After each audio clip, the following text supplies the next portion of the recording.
Hey, yo, what up, what up? What's good? What's good? Shout out to the night shift. Shout out to the graveyard shift. Shout out to them ladies and men who working on the ICU. I do see you. I'll never forget about you. Shout out to the garbage men. The garbage men, man, y'all got a hard job. It's funny. I was talking with a guy and I used the garbage men to win an argument. The guy was talking about working out, you know, and he was saying he doesn't like to work out because of all the pain that's required to work out. And I said, well, imagine being a garbage man. I said, imagine they got to go through pain and they got to smell it. You know? Sometimes they find people in garbage can, but that's another story for another day. Shout out to the garbage man. And guess what? That man, he started working out. He started getting his. And that's how you win arguments. Always go to real world. Always. But for all my new listeners, it's me, it's your man, it's your boy, Alpha the First One. Alright? The channel is A11 E-Ways Dating Tips or E-Ways Dating Tips by Alpha the First One or E-Ways Dating Tips by A11, or you might see me as A11 Media Productions. I have multiple YouTube channels and I'm on multiple platforms. I mean, I'm all over the internet. I'm everywhere. Shout out to BitChute, Odyssey, Rumble, DTube, Dailymotion, Cloud Hub. Check them all out. I'm on all of them. But essentially, what I want to talk to y'all tonight, and this is going to help my new listeners, is that I want to make sure my concept of my book that I wrote about is very, very clear. And as you can see the title, that is the name of my book, The GPS Unregulated versus SPG Regulated Dating and Mating System Concept. It's a concept. All right, that is what I'm going to talk about tonight. I'm just going to talk about the concept of my book. I'm really big on concept. If y'all can't tell, I'm really big on it. That's why I always do what? I keep it raw, rough, and real. I had a chemistry professor, shout out to Dr. Braun. And Dr. Braun chemistry was all about concept. He had a few calculations, but you had to understand the concept in order for you to do the calculations. Shout out to the U.S. military. That's one of the things I learned when I was in the military. The military is very big on concept. Very big on concept. They'll say, are you tracking? If you ever hear somebody say tracking, are you tracking? And you say, if you're talking to your commander, you say, who, sir, like a guided missile. Or you talk to the drill sergeant, you say, yes, drill sergeant. You talk to your sergeant, your squad leader, yes, sergeant, tracking like a guided missile. That means you understand the concept. They can move on. And I'm going to cut on my fan. As y'all know, it's finally becoming our hot part of the springtime. We got a little bit of cold left in Southern California, just a little bit left. It's that little nagging cold, you know what I'm saying? Because when I go down to deep in LA, like, Westwood is hot as hell. The valley's burning up right now. People smoking out. The AC's blowing up. AC, man, shout out to the AC, man. Shout out to the AC HVAC men. They are going nuts right now, boy. I talked to my homeboy. He's in that, man. His phone will not. He got people calling him at 2 o'clock at night, crying, yelling, screaming, please come fix my AC. It's going to be a hot summer. But I really want to focus on a concept because that's what it's about. You have to understand the concept. And when I was in that chemistry class, that's what it was all about. Concept. To work in the military, you got to understand the concept. To be an HVAC guy, you got to understand the concept. You absolutely got to know it as an HVAC guy. Not too many people go into HVAC and don't understand the concept. It ain't just about screwing in pipes and, you know, uh, picking up a heavy air conditioner or a heavy heater. You do something wrong, you can blow yourself up or electrocute yourself. That's just some serious business. There's codes. And a code inspector, if he comes out there and look at your work, he can look at it and say, what? I know this technician did not understand the concept. That's what I'm talking about. When a person can look at your work and they can look at your mistakes and they can say, I know you don't understand the concept. You see what I'm saying? You don't understand what you're doing. You get what I'm saying? You don't understand the fundamentals of whatever you're doing. It doesn't matter what it is. My mother, love my mother to death. My mother is a great cook. She's a great cook. All right. And one time, I was hungry, and I went inside the kitchen, and I started trying to cook food. My mother's an old school Southern woman. She did not like that. She jumped up. She looked at me, and she was smiling at first. She thought it was funny. And I was like, well, I'm going to go ahead and cook this. I think I was trying to cook red beans and rice. Because, I'm from New Orleans. We love red beans and rice. Shout out to Nola. I got in that kitchen, man, and I didn't know what the hell I was doing. I don't know how to cook, y'all. There's only two things I know how to do in terms of food. I know how to get raw meat, put it in a skillet, throw some onion on it or some season. That's a steak. And I know how to barbecue. That's about it. I can't cook. I'm an awful cook. I'm serious. I'm a terrible cook. I'm not ashamed to say it. And my mother, at first, she thought I was playing around. She thought I was just joking around or whatever. You know me, I run jokes and shit. And she thought, then she seen I was serious. And I was like, no, I'm hungry. I gotta cook something to eat. I need to eat, I'm starving around here. Because at that time, I was like 10 years old, but I was like 5'11". I'm 6'6", so I was growing like crazy. And my mom is 5 foot. I think my mom is 5'10". She's kind of tall, that's tall for a woman, but she's short to me, She's a shrimp to me. And she got up, she was like, she said, you done lost your mind. I was like, what? She's like, you don't know what the hell, you gonna mess up all this food. She started yelling at me. And I was like, well, I'm hungry. Nobody else ain't doing nothing. Because my sister was, I don't know what she was doing. She was watching TV or something, and my mother got mad, boy. She got pissed off. And she went in the room, and she started yelling at my sisters.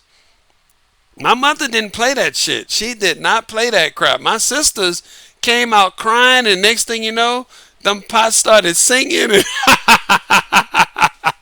And that's all I'm going to say about that. My mother was like, don't you ever, she was really, old school, traditional when it comes to quote unquote, who belongs in the kitchen and who does not. But it didn't take my mother but 2 seconds to look at me and knew I had no idea on what I was doing. I didn't understand the concept. I still don't understand the concept of cooking food. I'm going to be honest with you. Cooking food is an art. Shout out to the chefs out there. There's a lot of people who say, oh, I could do what he do, or I could do what she do, when they look at cooking shows. Have you ever heard someone talk like that? And you sitting there looking at them like you can't even boil water, and this is not gender specific. I've heard men say it, I've heard women say it. I've seen my brother. Shout out, my brother looked at TV talking about he could cook like a chef, and he made a whole bowl of slop. I'll never forget that. Okay, and I've had girlfriends that I can cook like that, and I'm like, you can't cook like that. Come on, just enjoy the show. Give the people their props and their shine. Stop trying to downgrade it. Just give them their props. That's a bad problem we got in our society now. The hating gene. We just can't say, hey, that's a good chef. That man or woman knows what they doing. My mother was a chef. She knew what she was doing. And she took 2 seconds at me and knew I had no idea what I was doing. And she ran me out the kitchen. So I don't want y'all to be in that position with me. I'm telling y'all tonight what the concept of my book is. I'm going to make it very plain and very clear. Okay? Let me go ahead and get into it. So, the name of my book is On the Stream. When I say GPS unregulated, I chose the letters GPS to symbolize what is happening when you have no regulation. That's why I got unregulated. The GPS unregulated system comes before the SPG regulated system. If you're thinking the GPS is natural, right? Mother Nature or God, however you view it. If that's natural, Mother Nature or God, or woman's programming, I've heard people say that.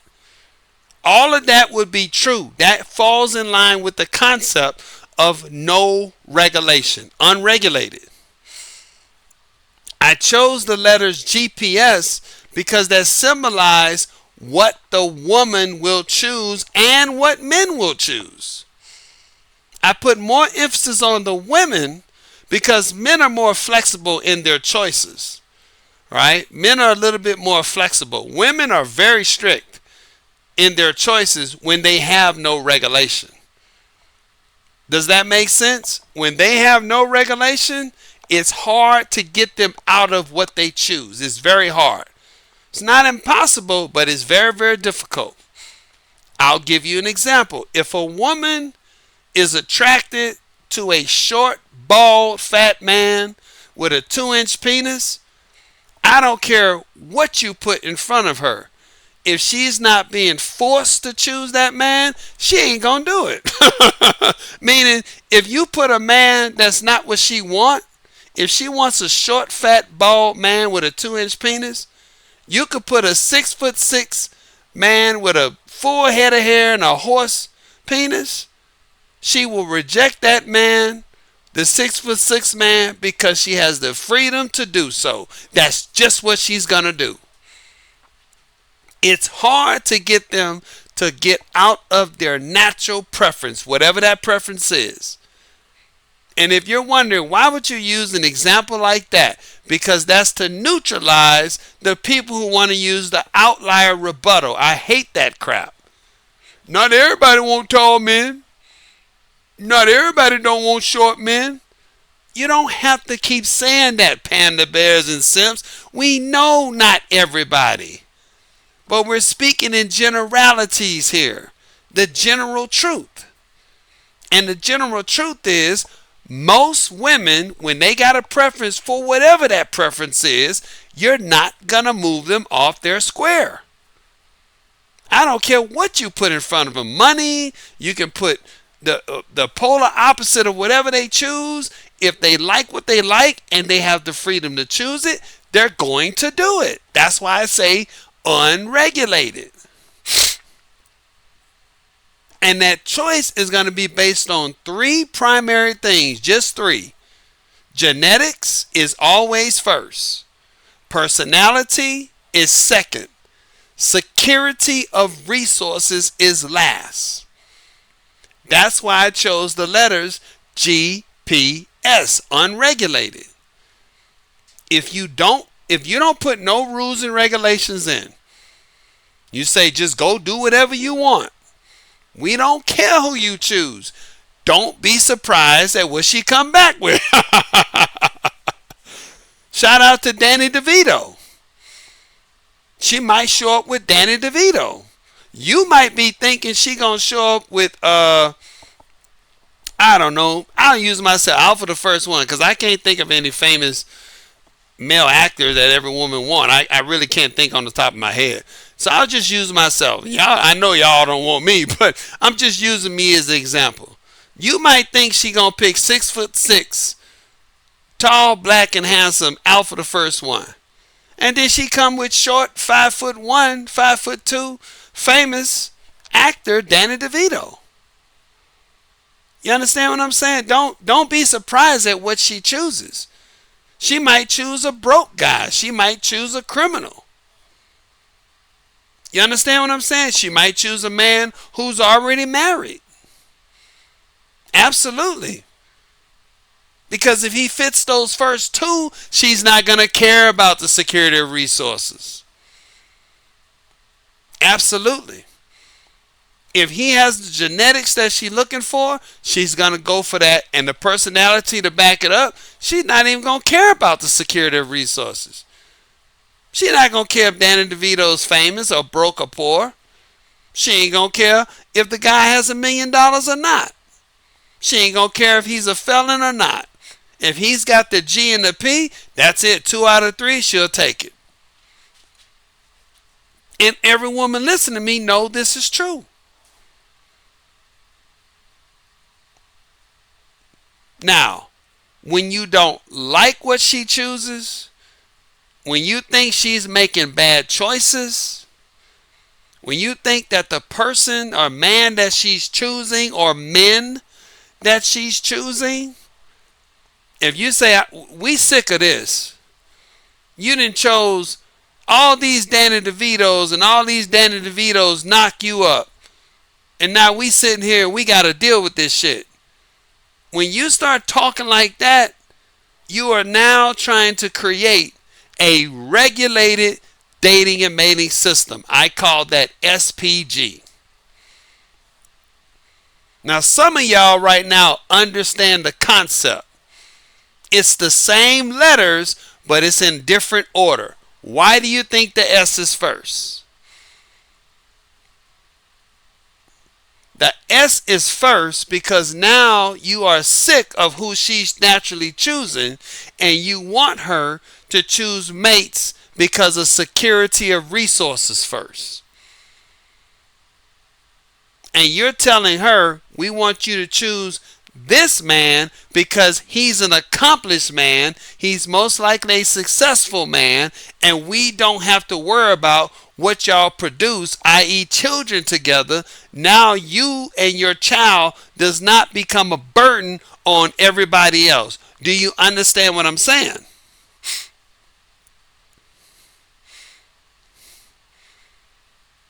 Now, when you start enforcing that, you are making a dating and mating system.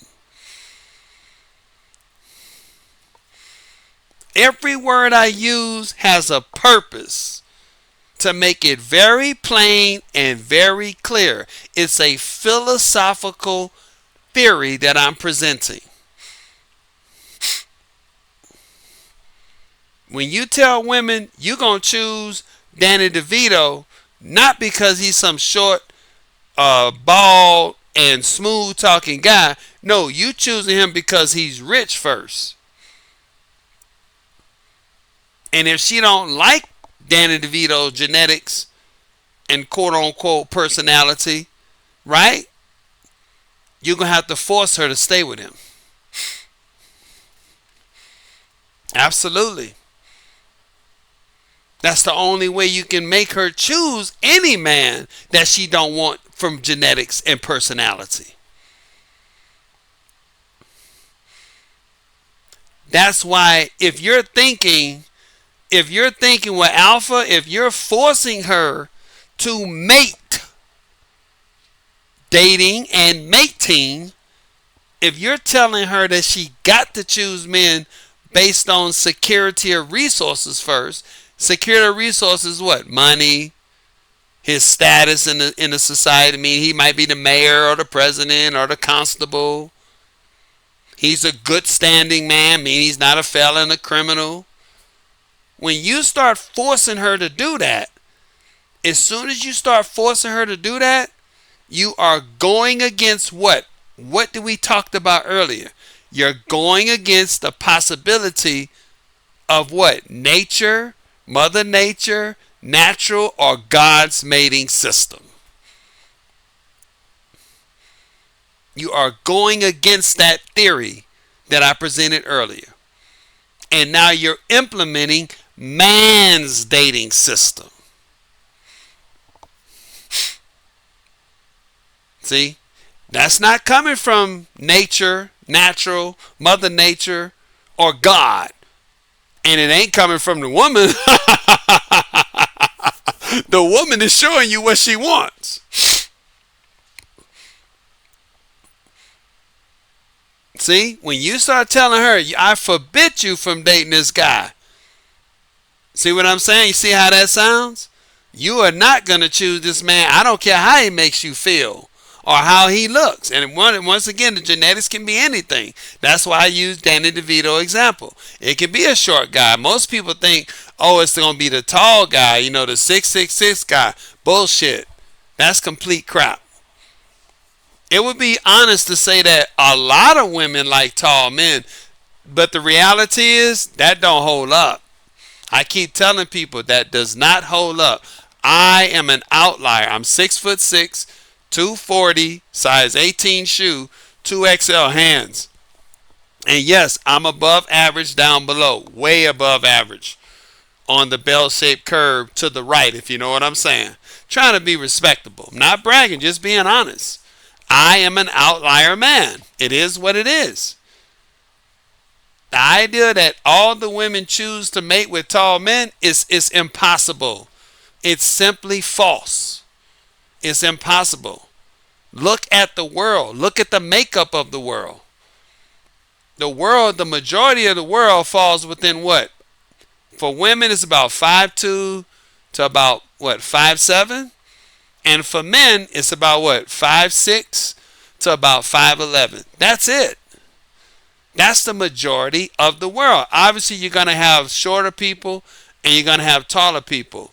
But here's the key. The taller people, we really are in the minority.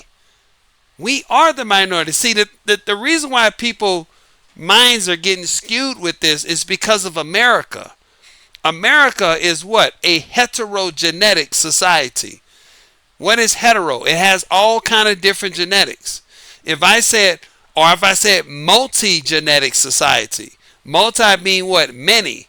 There's white people, black people, Asian people, Latino people, Middle Eastern people, people from the continent of Africa, people from South America, people from the Antarctica. I mean, there's people from all over the world, and we are literally a melting pot of genetics. And this is some sad truth, but I'm just going to say it. Most of the people who come to America, it is what it is. There's something called the brain drain and genetics drain. Unfortunately, a lot of these countries send what? The best of their best. I'm not saying the people that's left in the country are not the best, but let's just be honest about shit. Most of the people that come over here from those other countries are in the upper class of those countries. All right, they are in the upper class, education-wise, genetic-wise, everything. It is what it is. The only people I would say that come that's average would probably be most of the people from South America. And I'm not talking about illegal immigration. I'm talking about legal migration. All right, most of them, they're usually falling right in line with the average. But most of those people come from the continent of Africa, with those multiple countries, from the Middle East, definitely from the UK, Asia. Those are the best of the best of the best. It is what it is. So please miss me with that. You calling people craps and all this s-hole. No, I'm speaking the truth. Everyone knows that if you've been to college, you would know that the people here that come from those other countries are usually going to be the best of the best of the best. It is what it is. The average citizen in those countries don't usually come to America. It is what it is. Most of that's because of economics, but some of that's because of class. It is what it is. So a lot of people over here in America get a very skewed idea of dating and mating and how much genetics affects it, because literally women and men can choose pretty much any kind of genetics from all over the world. I have a saying, if y'all didn't know, I've been all over the world and I ain't never set foot in the country. I'll let y'all figure that out. Oh, fuck it. Let me be more plain. I done fucked more bitches from different countries in America, and I never been to those countries. I have a map in my house, and I'm not ashamed of it. I got a flag on each parts of the countries I fuck women from those countries. Consensually, that is. Absolutely. I got a flag in Germany. I got one in UK. I got several in multiple Asian countries, multiple Latin countries. I done fucked girls from Guam, from the Caribbeans. I done fucked girls from Canada. Yeah, obviously America, Hawaii. Shit. And I'm not going to be ashamed to say it. But when you leave outside of America, the reality of the genetics in terms of dating and mating becomes very clear. Because most of those countries are what? Homogenetics. Or what? Single genetics. Trying to be very, very layman's term, if y'all know.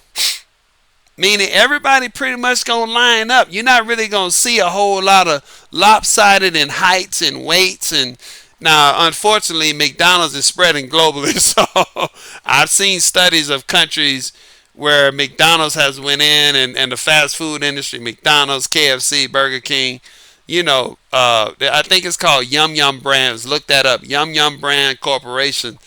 And those countries are now starting to deal with obesity because of the food. There's something wrong with that food, y'all, but that's another story for another day.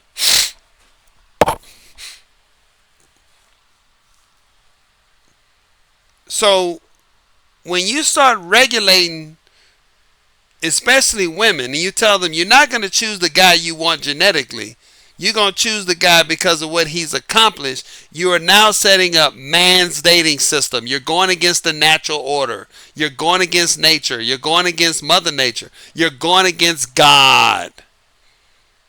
I can make that argument. You get it? I can make that argument because it's not natural. It's not what she wants. Do you understand?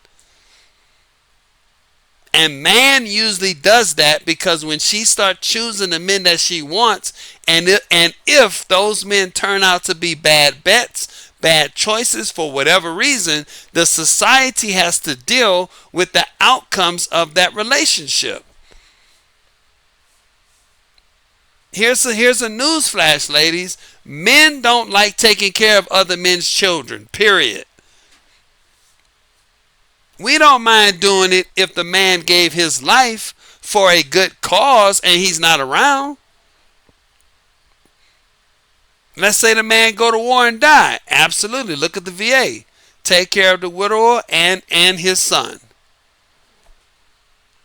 Widower. To be a widower, you got to be what? Married.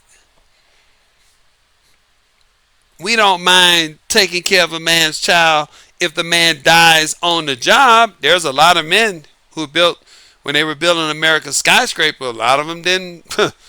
one bad trip, you done. A lot of men fell off them skyscrapers. Look that up. Look up the history of the Industrial Revolution. Whew. A lot of men died building them train rails. Shout out to my grandfather. He used to work on the train. And he was a Native American. Absolutely, Native American and black.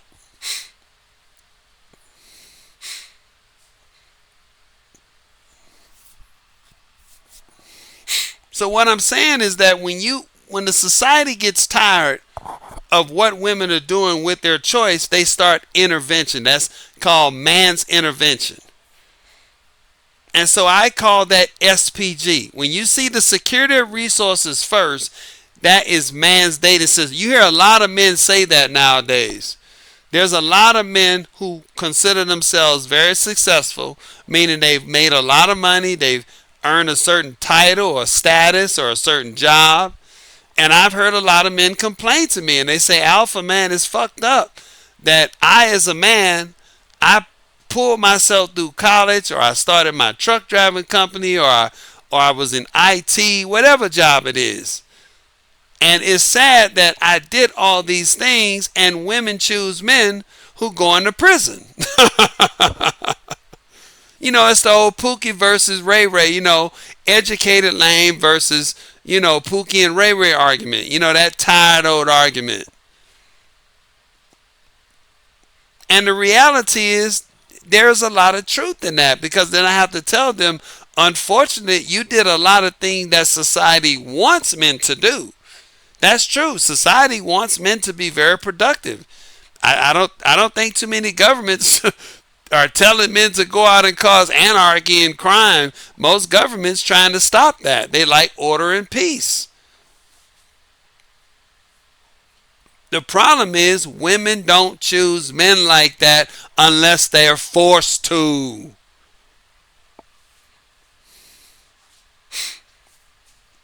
I had to tell a guy that one time, and he said, I never heard no one say it like that. I say, that's the truth. She's not going to choose the most successful guy because he's got the most success. If she's looking for a certain kind of genetics and a certain kind of personality, and she has the freedom to do so, oh well. Your security resources be damned. Who gives a shit? How many women have said, I don't care about your money. I just don't like you. A lot of men hear that nowadays. And they don't understand it. They're confused. Why is it that this woman is rejecting me for a man that's not doing a damn thing with his life? Or a guy who's showing potential? Because a lot of women will say that, well, he ain't so much a criminal. He's showing potential though. He gonna be something one day. You see what I'm saying? And that may or may not be true. But for the man who's accomplished, he gonna say, well, that still don't make no sense because I'm accomplished. You get it? The reason why she can reject you and the reason why security resources don't matter to her, because she has the freedom to do so. That's why I call it unregulated dating and mating. Now, why am I breaking this concept to y'all? Because I did a lot of research, and when I did my research, I came to a conclusion such as another researcher. There's another researcher that y'all need to look up. His name is J.D. Unwin. I'm not talking about J.D. Vance, okay? I'm talking about J.D. Unwin. Shout out to J.D. Vance. His name is Joseph Daniel Unwin. Now, J.D. Unwin is a very, very unique anthropologist. He was an anthropologist. And y'all need to look this up. This man is now gaining a lot of popularity in our current society. Most of it is because of the manosphere. Shout out to the manosphere. J.D. Unwin did something very, very unique, right? He did it before me, so I'm giving him credit. He did the exact same thing that I did, but he did it a lot long ago in much harsher conditions. I'll give him that. Me, a lot of my research came through Ebesco. Everybody, if you've been to college, you know what Ebesco is. I did a lot of my searches through Ebesco, through Library of Congress, and Google. I did a lot of Google researching. JSTOR. If you've been to college, you know what I'm talking about on JSTOR. I did a lot of my research through those works cited website engines. This man had to go through the library, okay? But essentially, to give you the crash course on what he did the same thing I studied. He studied multiple societies, and he came to the same conclusion I came to. Ain't that something? He came to the conclusion that the societies that were civilized, and that was his words, he did it versus uncivilized versus civilized. And he said the civilized societies that had regulated, okay, now he called it strict sexual regulation. Okay? I'm quoting his words for word. He said strict sexual regulation. And he put emphasis on quote unquote culture, the society's culture, and them being strict on sexual regulation.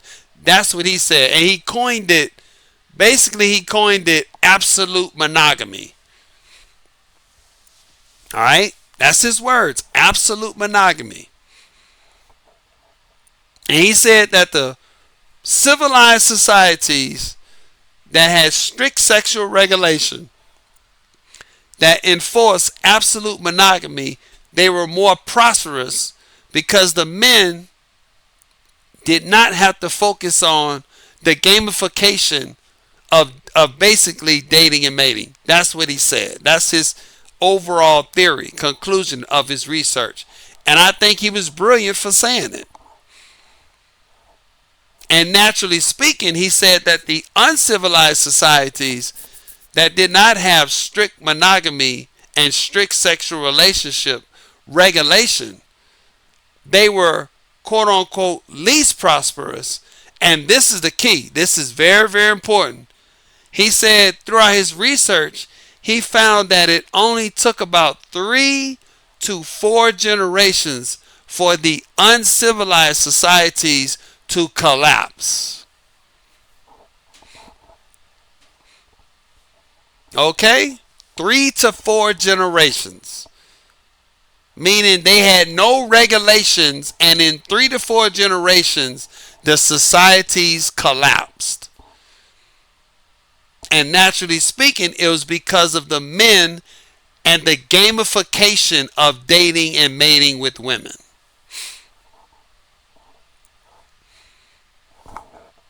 Yeah, this is some deep shit. He called it cultural flourishing and cultural energy.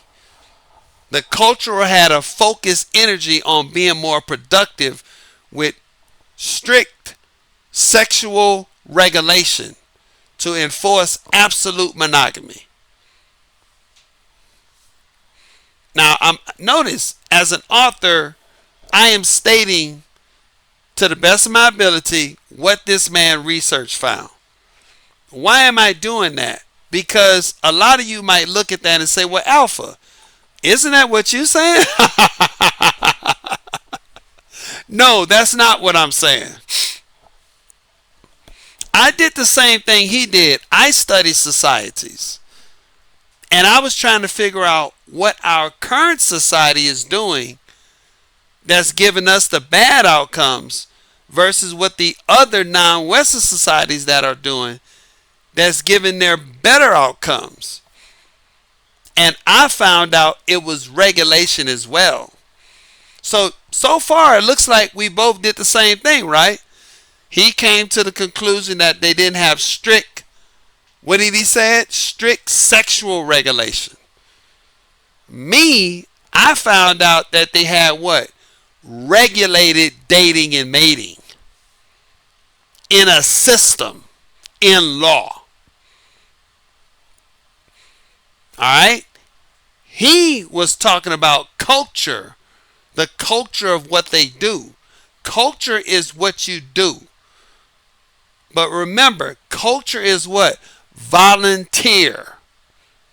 Pay attention to this. This is a big concept. Big, big concept. He was talking about the civilizations and their culture. They had a culture that was more productive because they had strict sexual regulation. They enforced absolute monogamy. Culture. Culture is what everybody volunteers to do. They were cultured into doing that. That's not what I discovered. I discovered that they had rules and regulations in law. Boom.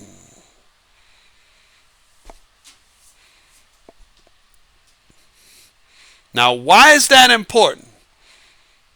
Because people will say, that sounds like semantics. It's not semantics. Key word: culture is what you volunteer to do.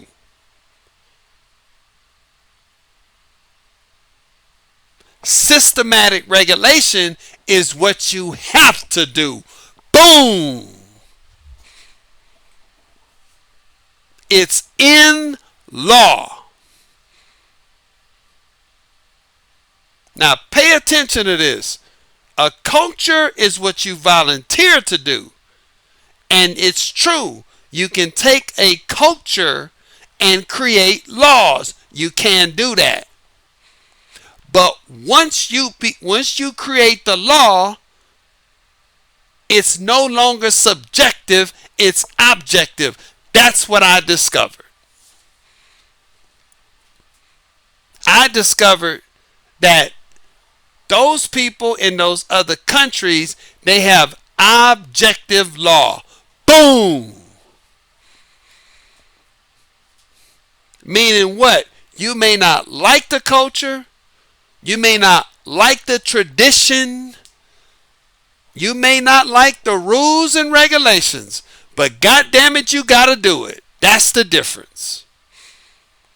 That is the difference right there. That's the one thing that makes us different. I'm talking about systematic in law. Rules and regulations in dating and mating in law. You cannot opt out. Boom!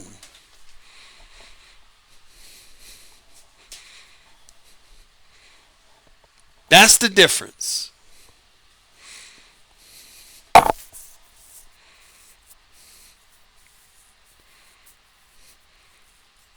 And that is what I base my book and my concept on. Most people are going to talk about this as a culture. Culture is what you volunteer to do. Don't get me wrong. There is something called peer pressure amongst the group. That's true. But once again, culture is what you volunteer to do. Everyone knows that. Culture becomes objective when you make it law.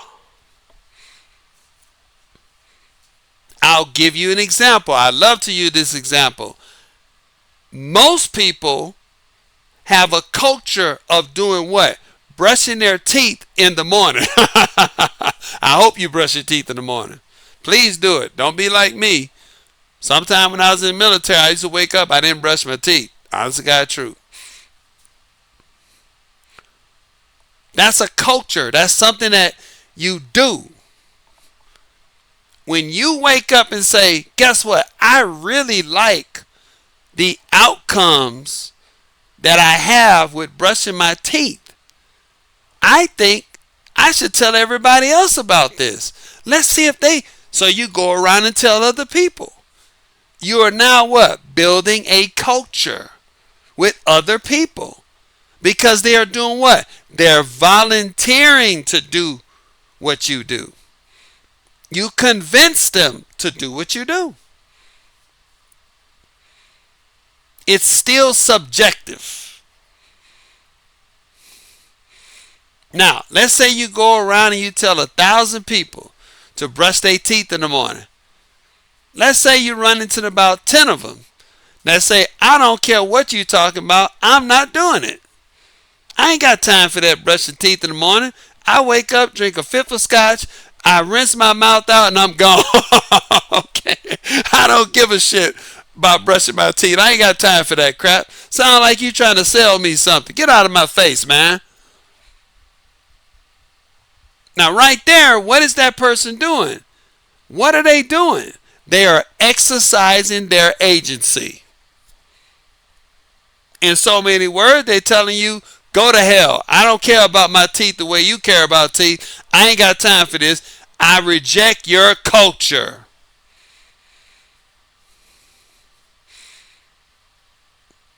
I reject it.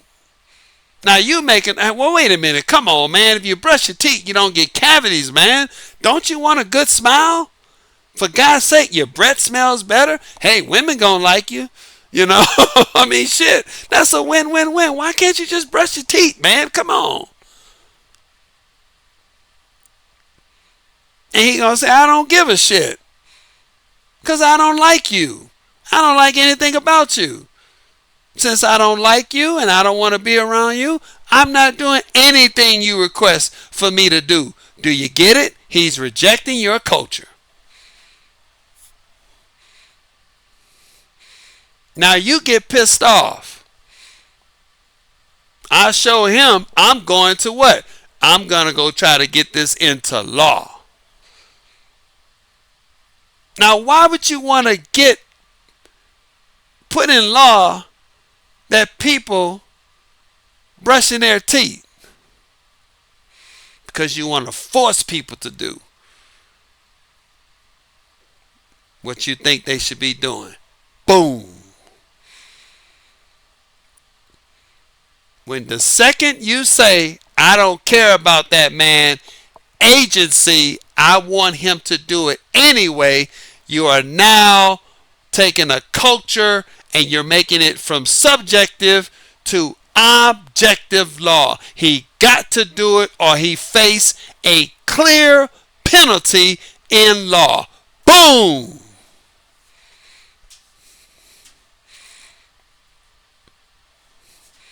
Now some of y'all saying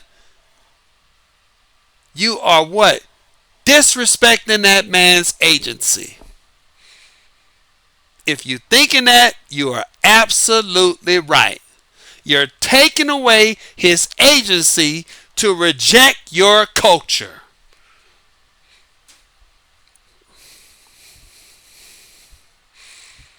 Now some of y'all are going to say, why would any man want to reject brushing his teeth? You know, my God, you'd be surprised.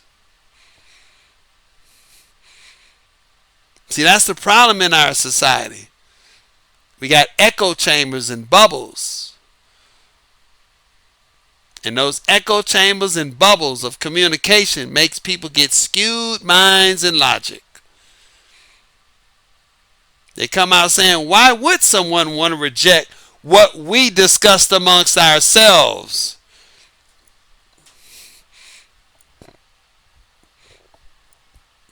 And so now it comes down to who has the power to enforce it. Absolutely. And if you garner the power to enforce it, and the majority of people want it to happen, your culture is no longer subjective. It is now objective law. Which means what? Sir, yesterday we found out from such and such that you don't want to brush your teeth.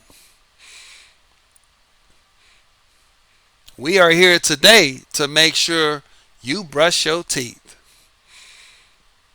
Do you comply? Notice I didn't say, do you want to do it? Do you want to comply? Some of y'all heard that on the side of the road. Let me get your driver's license and registration. I don't want to give you shit. Are you rejecting? Are you complying? So J.D. Unwin was talking more about culture, which is still voluntary.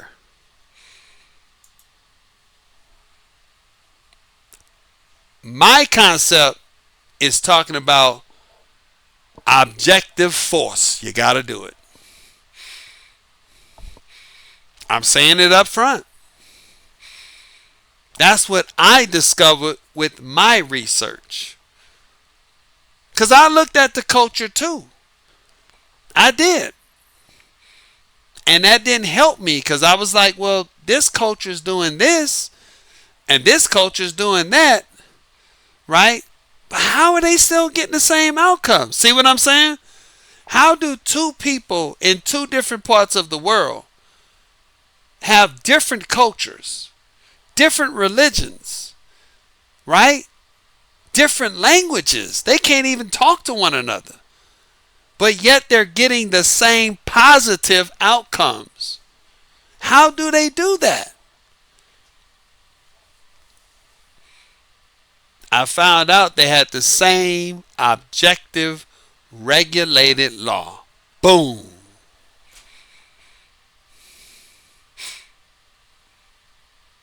That's when my mind started exploding. I was like, damn, I see it. They got a dowry law.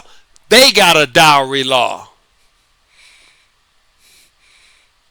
They got a no divorce law. They got a no divorce law. And it just kept going from there. I was like, shit, I see it. These people got laws. They not leaving it up to subjective decision making. Absolutely. Rules and regulations in law. See? Unwin was talking about it, but he didn't pinpoint it. That's where he messed up. He didn't pinpoint it. Now, if I'm wrong in his assessment, I will accept that. But based on my readings of him, he was looking more at culture. He even drew diagrams of, try to give a visualization of it. You know, how the society develops and erodes when there's quote unquote no absolute monogamy. In my assessment, I found that when you put dating and mating in law, objective, it's more effective to stop the society from eroding versus leaving it up to culture and leaving it up to religion. That's another thing. Many of these countries, right, they have their religion in objective law. Absolutely. I'm not going to single any country out because I don't want to single out anyone's religion. But we can talk about America. America doesn't have an official religion. Y'all didn't know that. In America, we support your idea to want to worship a God. There's no doubts about that. But the government has no official religion. There is no Christian official religion. There is no Islamic official religion. Judaism, Buddhism, Taoism, Wicca, Satanism, whatever they come. There's millions of religions on this planet. The U.S. government, like, I don't care. You can worship your whatever you want to worship. But when you come out of your circle, don't come around here with that stuff for me. I'm Uncle Sam. I don't give a shit. I don't have to acknowledge we acknowledge the existence of God. That's why they say in God we trust on your money. But there is no U.S. official religion. Many people are really ticked off about that. Many people, especially in the Christian community. A lot of them are really irritated that America's not a Christian nationalist country. We are not. Our country was built on the concepts that come out of Freemasonry. I am not a Freemason. I am not. But I do support the concepts that they talk about, which is what? The concept of believing in a quote-unquote great architecture of the universe, i.e. God. I do believe in God. I'm a theist. But I don't believe in religion. All right? I have nothing against any one particular religion specifically, but I don't care for religion. But that's another story for another day. The point I'm making is that your religion is just a religion until you quote unquote do what? Put it in law. That's what a lot of people are finding out the hard way nowadays. That's not just religion, that's with a whole lot of things. You know, why can't I do this? Well, that's what you want to do, but I don't have to force other people to do it. You understand what I'm saying? The second you try to force other people to do whatever you want to do, you are calling for objective law. All right? You are limiting their agency. I want to make that clear. You are taking away their agency. If they tell you, I don't want to brush my teeth in the morning. Yeah, I hear all the positive. I still don't want to do it. When you say, well, damn it, you going to do it because it's the law, you have now taken your culture from subjective to objective law, and now you are doing what? Suppressing their agency.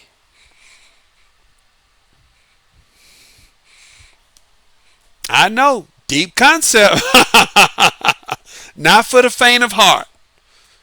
But I'm making it very plain and clear on the concept of my book. The concept of my book talks about just that. Regulating dating and mating. Regulated dating and mating will lead to suppressing quote unquote women and men's sexual agency. It's going to happen. I'm saying it right now, plain, clear as day. Up front, no hiding it. If you two want to ban me for this, so be it. This is the theory of my book. I'm explaining what societies do when they formulate a regulated, standardized dating system in law. Meaning everybody gotta do it, regardless of your religion, regardless of your personal beliefs, regardless of what you think is right or wrong. You gotta do it once they start putting it in law.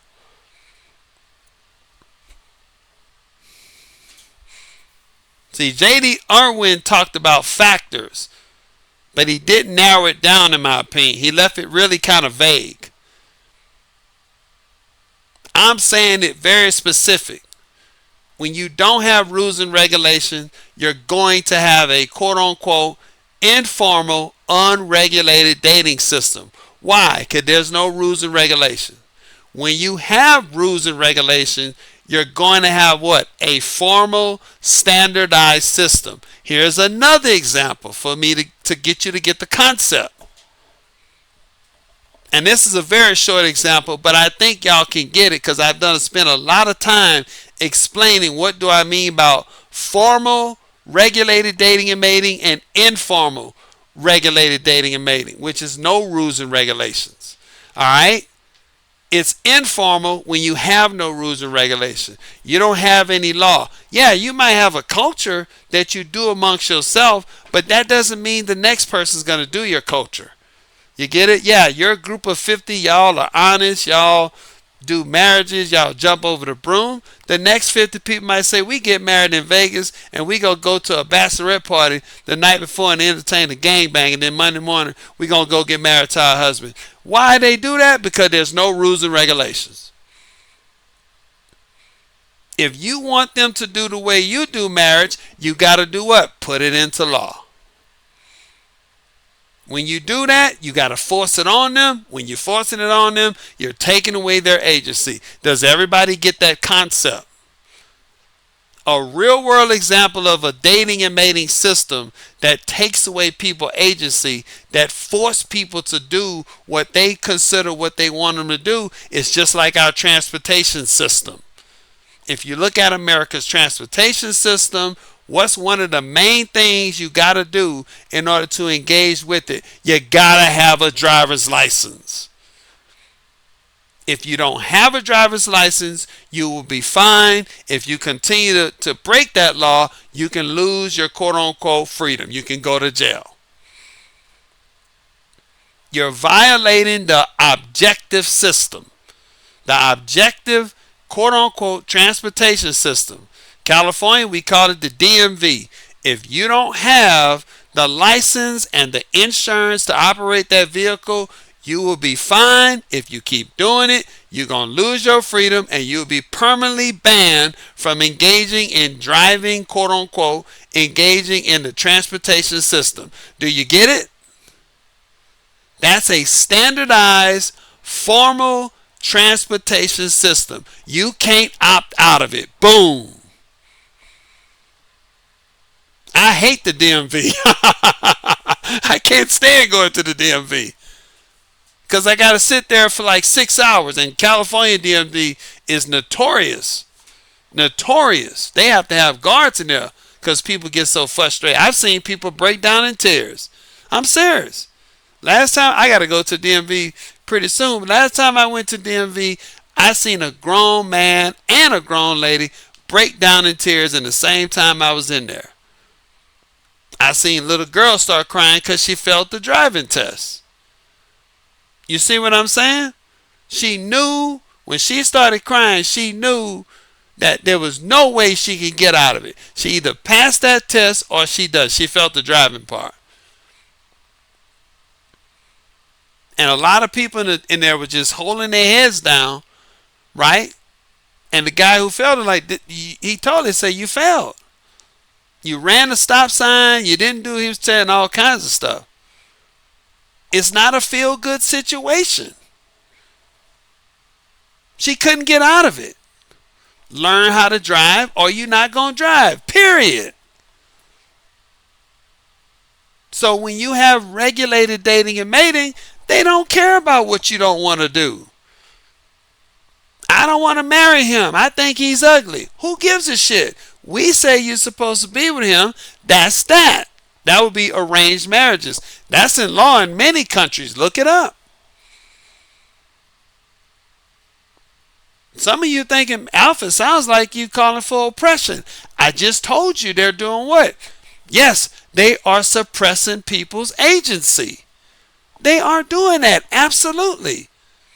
You frame it as oppression, and guess what? They look at us with no rules and regulation, and they think we crazy. That's what gets me about all this stuff. You know, it's amazing with America. I love this country. I really do. I serve this country. No regrets. But it's amazing to me how people in America, and I've heard people say this outside of America, and I didn't understand it till I went outside of America and came back. And I've heard people tell me, I don't understand America, because Americans think they know it all. And I was like, oh man, that ain't the truth. You know, when I first went overseas, I served in Korea, 2ID. When I went to Korea, a whole bunch of South Koreans, I don't understand GI. They would always ask me stuff, why Americans think like this?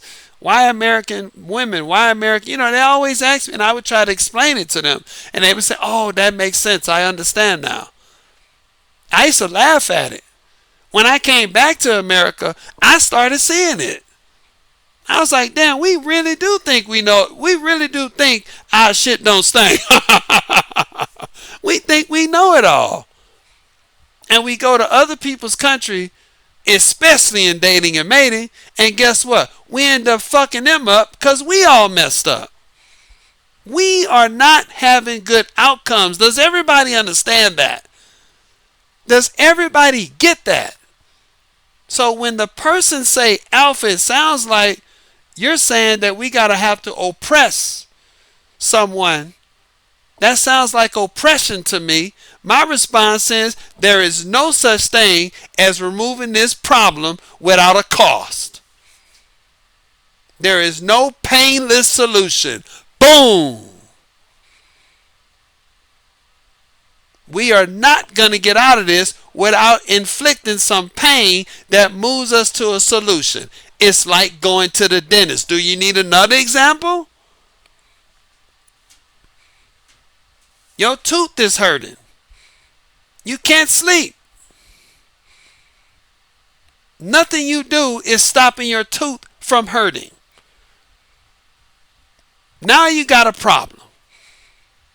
Because you know when you go to the dentist, they're going to cause pain. Am I right or wrong? That needle is going to hurt when that doctor's sticking in your mouth. You know that. But guess what? You do logic and reasoning and you realize the pain that I'm experiencing at night, and I can't go to sleep, I can't eat, I can't even drive on the road because this pain is so bad, is far greater than the little pain that I got to experience from the dentist who gonna fix my problem. Boom. Absolutely right. We are going to oppress agency because that is the way to solve this problem. Boom. J.D. Unwin understood that concept. He understood that.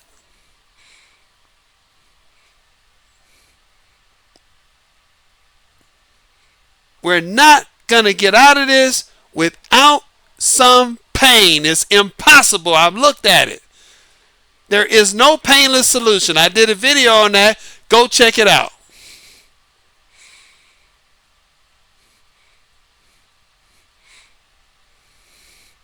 I'm not calling for violence. And I'm damn sure not calling for people to quote unquote great people. But at some point, something's going to have to be done. What that something is, I don't know. We have never seen this situation. We have never seen a society survive with no rules and regulations. Me and Unwin, we agree on that. I don't think he really got to the solution. He more or less talked about the problem and what causes the problem. That's in my opinion. I'm telling you what the solution is in my book. You need to have a formal, standardized dating and mating system in law. That's the only way this is going to stop.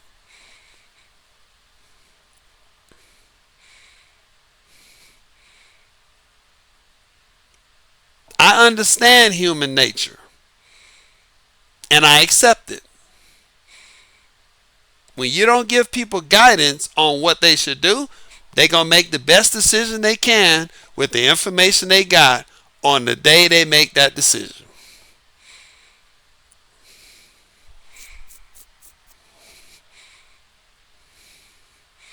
Do I sound like a monster?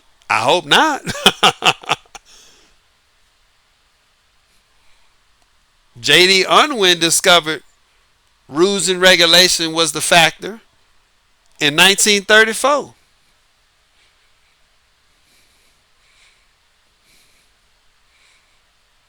I discovered it in 2024.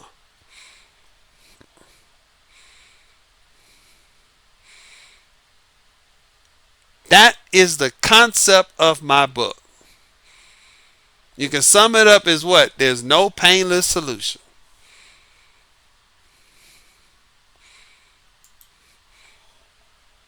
The GPS unregulated versus SPG regulated dating and mating system concept. They have a formal dating and mating system in law. They don't leave it up to culture. Culture is what you do. That does not force everybody else to do it. It's still subjective. It's still up to the individual if he wants to adopt your culture.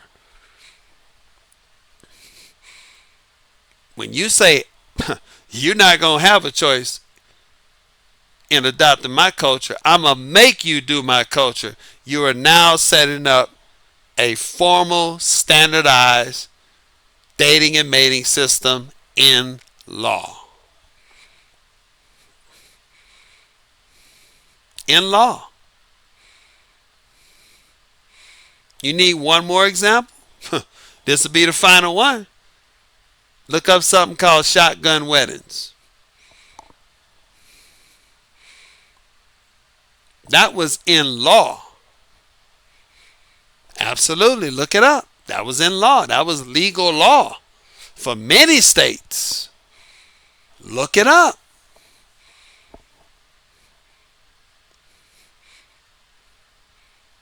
Hey, Billy, Billy, hey, Billy. You know, Billy's dad, or Jack and Jill. Oh, Jack, Jill dad, Jill, the girl. His dad calls Jack. Hey, Jack dad, I need to talk to you. What's up, man? What you got? Hey, Jack. Jack's a smooth talker. Down south, we say he got a slick tongue. He's slick as okra. He got a silver tongue, as they call, slick and smooth. And that's Jill father talking. Jill father say, hey, look, your boy is slick as okra. That's old farm talk. What do you mean? What do you mean, Jill father? What do you mean? Your son got my girl. He got her. I know he got her. She told me he got her.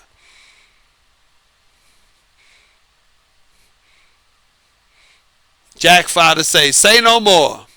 I've told this story before, but I'm saying it again. Say no more. You call the pastor, Jill father. You call the pastor.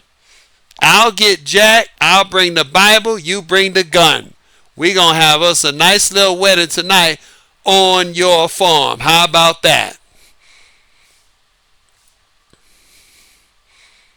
And Jill dad say, don't worry. The pastor, he'll be there. Pastor show up. Hey, I heard. That's what the pastor taught. You know, I heard. All right, Jack and Jill father, where are they at? Where the two are at? Jill mother dragging her out of the house. Let's go. Come on now, you did it. Put her in her best Sunday dress. You know what I'm talking about? And Po Jack mother been whooping on him all the way over to the farm. Up, you got her. You know you got her. All you have to do is marry her, but you did it. You wanted to do it. Okay. They go in the barn. Pastor open the Bible. Do you take this lawfully wedded man to be your husband? Shotgun goes in her back. I will do it. Looks over at Jack. Do you take this woman to be your lawfully wedded wife? Gun in his back. I will do. I now pronounce y'all husband and wife. You may kiss the bride. And to make it even more formal and legal, you're going to jump over the broom. Boom.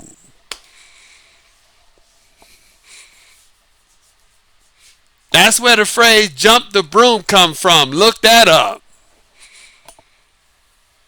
That was a shotgun wedding. Google, YouTube. It's legal. That was legal. Look it up. This is historical fact in America. When? Before the sexual revolution.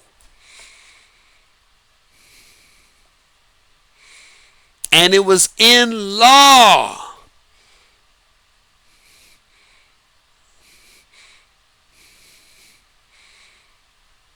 That's the concept of my book. I'm talking about the dating and mating system that nature has, which is driven by what? Genetics first, personality, and security of resources last.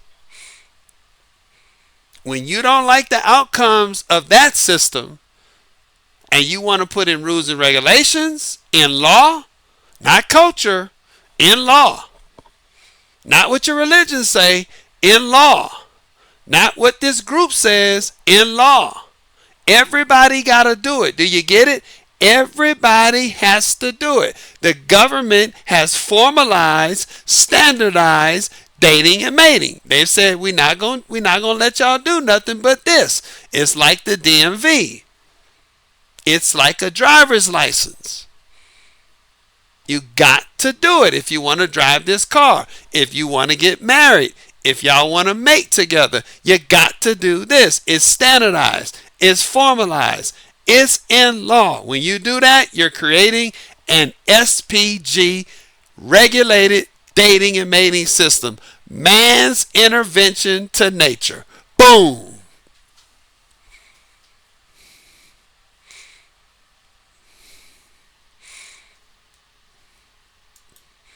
That's the concept of my book.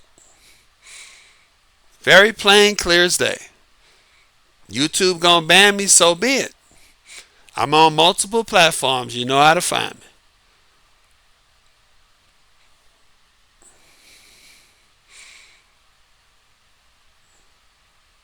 J.D. Unwin knew it. He said 3 to 4 generations. We've had a sexual revolution.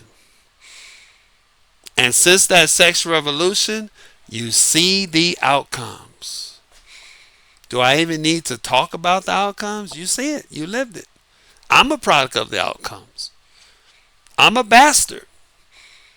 Look that word up. I'm a bastard. Not, oh, dirty bastard. R.I.P. to him.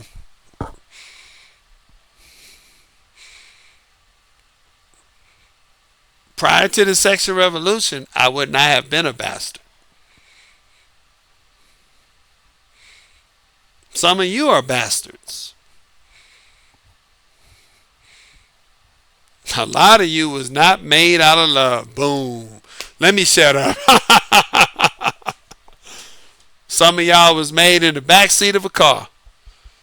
Probably like me at Woodstock. Look up Woodstock. We got some babies coming out of Coachella. Shout out to Coachella. Point I'm making, it wasn't made out of love. Most of us was made out of lust.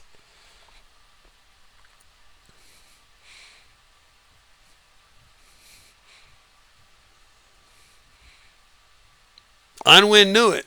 3 to 4 generations. It has been 4 generations since the sexual revolution. The boomer generation women started the sexual revolution. Gen X women are second. Millennial, I'm a millennial, we are third. And Gen Z, you are fourth.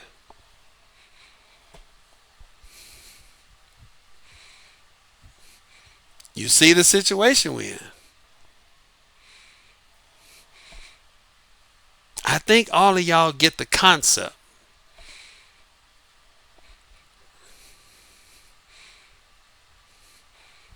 So now that you understand the concept of my book, right?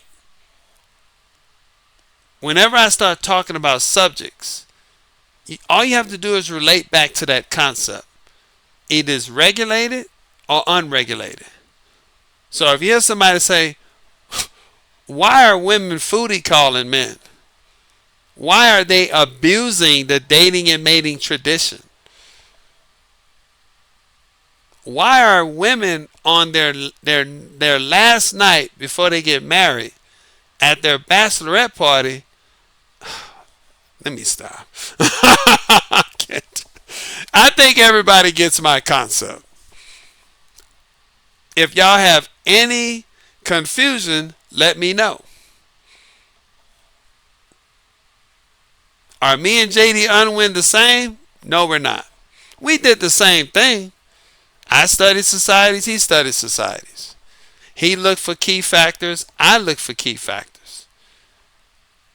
The difference is he accredited to culture. I credit to systematic law. Culture is subjective. It's what the society chooses to let you do. Not saying culture can't be strong, but it's still subjective. Standardized, formalized rules and regulations is not subjective. That's objective. That's where we differ. And I'm not trying to make a prediction how long we gonna last. His prediction was 3 to 4 generations. To be honest with you, I don't know. I have no idea because our government is very unique as well. So it's another subject for another day. But that's it, y'all. I wanted to let y'all know what the concept is of my book. That's what it's all about. Unregulation versus no regulation. Yes, it's going to oppress sexual agency. Absolutely. I'm not apologizing for it. Why do they do it? Because they get tired of the results from what? Unregulated dating and mating. Society gets sick of free agency when it's not producing good results. When they're not getting good results, they start suppressing agency. I'm going to leave it right there. All right, y'all. That's been the concept of my book, the GPS versus SPG Dating and Mating System Concept. I'm out for the first one. You can find me on YouTube at A11 E-Ways Dating Tips or E-Ways Dating Tips by Out for the First One or E-Ways Dating Tips by A11. If you're on other platforms, you probably going to find me under A11 Media Productions because I have multiple channels. And those channels are basically a combination of everything that I do. But this one I keep it strictly to dating and mating. All right? And I'm glad all of y'all stay with me, and I hope everybody understands the concept. Shout out to the trolls. Shout out to the naysayers. Shout out to the panda bears and the simps. Shout out to my supporters. And shout out to the ladies that listen to me. And you know, for everybody else, peace!